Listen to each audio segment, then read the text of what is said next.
फलस्तीनी वापस अपने घरों को जा रहे हैं, जश्न मना रहे हैं। इस वक्त इस मार्च का मकसद क्या है? अगर वो खुशी मना रहे हैं तो हम उसकी खुशी में शरीक हैं। इजाजतनामा क्या लिया गया था? जी वो हमारे पास मौजूद है, हम आपको दिखा सकते हैं। क्या एनओसी जारी हुआ था? जी नहीं, एनओसी जारी नहीं।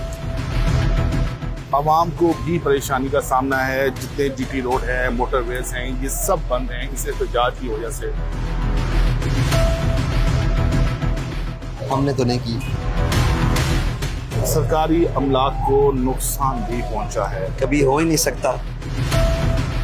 हम तो गारंटी देते फिरते हैं कि हमारा कोई धरने का प्रोग्राम नहीं है। मुज़ाकरात के लिए हमारे साथ किसी ऑफिशियल ने अभी तक कोई रब्ता नहीं। आप अभी ऐलान करें गोली नहीं चलानी, बैठकर बात करें। बैठकर बात करते हैं।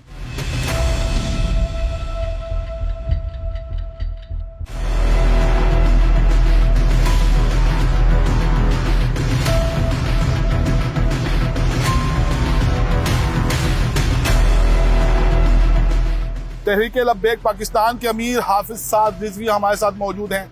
आइए इनसे बात करते हैं।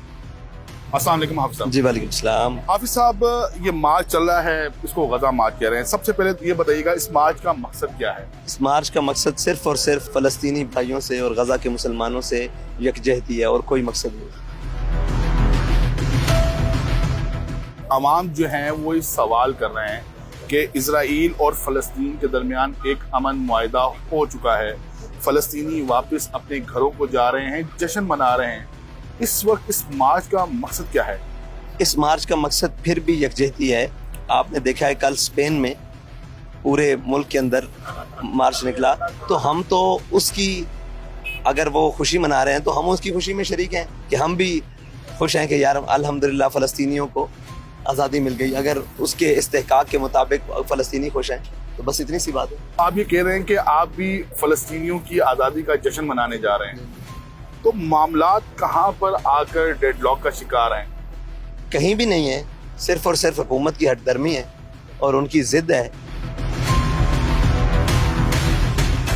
हम नहीं समझते कि शहबाज शरीफ साहब अक़वाम मुत्तहिदा में फ़लस्तीन की बात करें तो वो अपने आप को चैम्पियन समझे, और हम इस्लामाबाद में अगर फ़लस्तीन जिंदाबाद या गज़ा लब्बैक या अक़सा मार्च करें तो हम दहशतगर्द हैं या हम इस सज़ा के मुस्तहिक़ हैं। इसके लिए एक इजाज़तनामा होता है हाफिज साहब, इजाज़तनामा क्या लिया गया था? जी वो हमारे पास मौजूद है, हम आपको दिखा सकते हैं कि हमने उसकी दरख्वास्त भी दी और ये भी कहा कि हमारे यहाँ हमें सिक्योरिटी भी फराहम की जाए और सारी चीज़ें, उसको वो डायरी नंबर भी लगा हुआ। एनओसी जारी होता है, क्या एनओसी जारी हुआ था? जी नहीं, एनओसी जारी नहीं हुआ। मतलब सिर्फ आपने दरख्वास्त दी? जी हमने दरख्वास्त। रास्ते में आपको बार बार रोका जा रहा है। हमारी मंजिल यही है कि हमें फ़लस्तीनियों के साथ इज़हारी यकजहती करने दी जाए, बस इस्लामाबाद के अंदर करनी दी जाए। इसमें क्या हमारा मुल्क नहीं है इस्लामाबाद? क्या हमारा शहर नहीं है इस्लामाबाद? क्या हमारा शनाख्ती कार्ड पाकिस्तान का नहीं है? क्या हम उसमें जाकर, सबको इजाज़त है, हमें क्यों नहीं है? सवाल तो ये है। हुकूमत का कहना यह है कि एक माजी में भी इस तरह के पुरअमन एहतजाजों की कॉल दी गई, लेकिन जैसे ही इस्लामाबाद पहुंचा जाता है तो ये जो पुरअमन जो एहतजाज होता है ये पुरतशद्दुद हो जाता है और फिर एक धरना दे दिया जाता है। नहीं, हम जब धरना देते हैं हम बता कर आते हैं कि हमने धरना देना है। हम पहले दिन से लेकर अभी तक कह रहे हैं कि हमारा कोई धरने का प्रोग्राम नहीं। हम सिर्फ एक मार्च, यार पाकिस्तान के शारा दस्तूर पर क्या इस्लामाबाद के नहीं ये एजाज़ होना चाहिए कि पाकिस्तानी निकलें और अपने फ़लस्तीनी भाइयों के साथ यकजहती कर रहे हैं? ये क्या बात है? हुकूमत इसको क्यों मना कर रही है, आपको क्या लगता है? मुझे तो ये लगता है कि ट्रंप से हाथ मिलाने की बहुत बड़ी कीमत पाकिस्तानी कौम को देनी पड़ेगी और सबसे पहले हम दे रहे हैं। बाकी इसके बाद मेरी आज छठी इस थोड़ी सी कहती है कि कहीं इसराइल को तस्लीम तो नहीं किया जा चुका।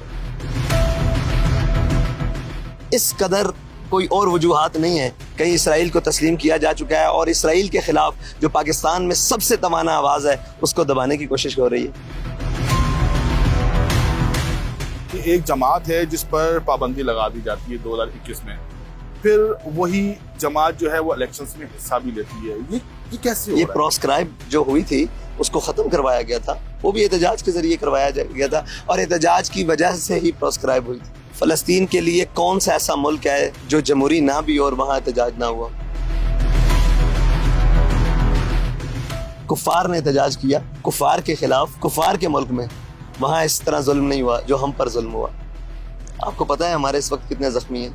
जो बुलेट्स हैं 70 से ज़्यादा।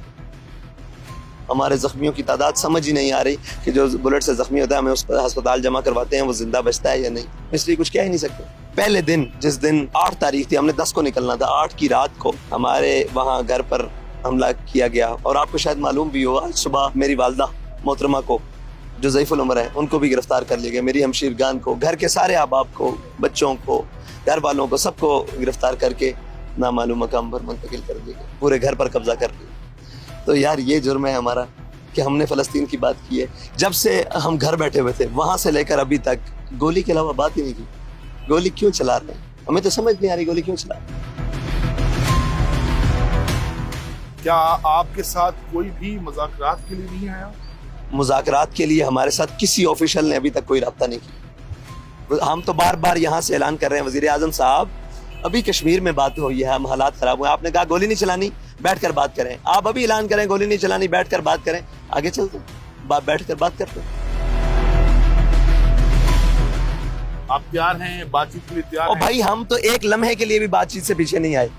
आप मुझे बताएं, घर से बच्चों को उठाकर एक नामालूम कॉल आए कि आप यहीं से वापस चले जाएं, यहीं से ख़त्म कर देंगे सतन, फिर शहदा, फिर हर किस्म की। ये तो बात नहीं है। हमसे कोई बात करे, वज़ीर आज़म बात करे, वज़ीर दाखिला बात करे, वज़ीर ख़ारजा बात करे। आवाम को भी परेशानी का सामना है। जितने GT रोड है, मोटरवेज हैं, ये सब बंद हैं इस एहतजाज की वजह से।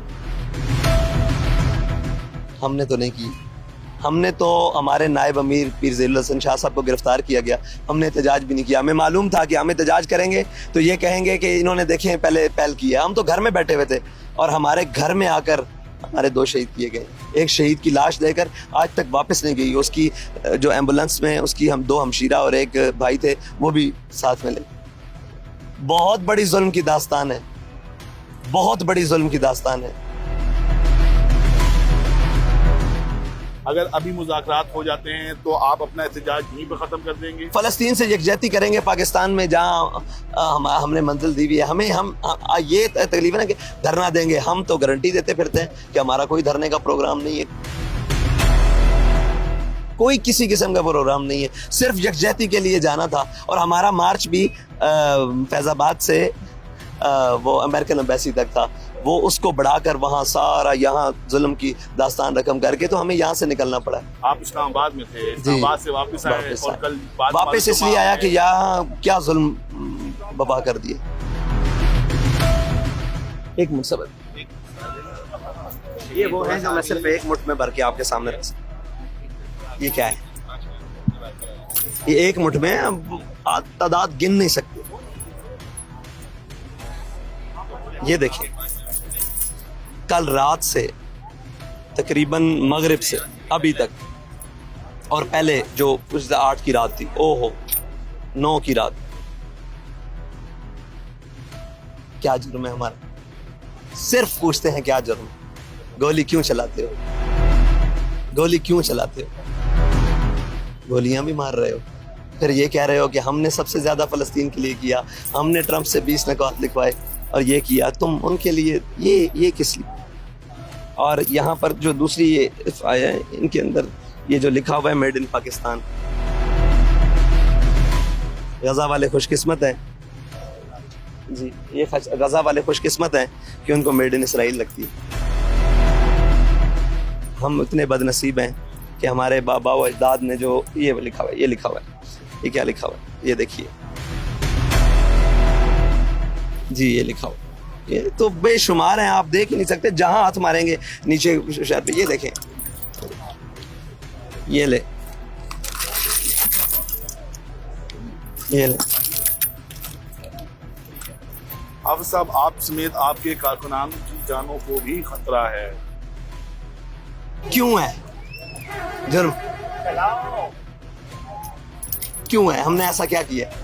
क्या गजा का नाम यहाँ नहीं बुलंद हुआ? पहले पाकिस्तान, किसी ने गजा के नाम नहीं लिया पाकिस्तान में?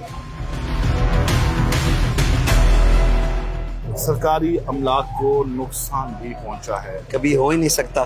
सबसे बड़ी सरकारी अमलाक हमारे सामने वो हैं जो हमें गोली मार रहे हैं। हम उन्हें कहते हैं, बाबा जी ने कहा था हमारे कायदे ने कि ये मेरे बच्चे हैं, ये मेरे बच्चे हैं, तो तुम वो हमारे भाई हैं। हमने किसी को कुछ नहीं, यहाँ से एक उनके खिलाफ नारा नहीं लगा। हमारे साथ ये कुछ ईदी एम्बुलेंस वाले भी आए हैं। आपके किसी कारकुन की मेरे ख्याल में मैयत है जो उसके अंदर है, ये आपसे रिक्वेस्ट कर रहे हैं कि कोई इनकी गाड़ी इनको वापस कर दी जाए। इसके अलावा एक स्पीडो बस से हम देख रहे हैं वो है, इसके अलावा वो जो है वो इंशाल्लाह कर देते हैं, कोई मसला नहीं। ये तो बात भी नहीं है। आवाम को ये पैगाम देना चाहेंगे कि हमारी मौत शायद आपसे पहले लिखी हुई है, लेकिन हम मर जाएंगे, लेकिन तुम्हें याद आएंगे। बहुत शुक्रिया। हमारे साथ मौजूद थे तहरीक लब्बैक पाकिस्तान के अमीर हाफिज साद रिजवी साहब। इनका ये कहना था कि हुकूमत मुज़ाकरात करे, वो ये एहतजाज किसी भी वक्त किसी भी मुकाम पर ख़त्म करने के लिए तैयार हैं। इस वीडियो पर अपना फीडबैक जरूर दीजिएगा। अपना ख्याल रखिएगा। अल्लाह हाफ़िज़।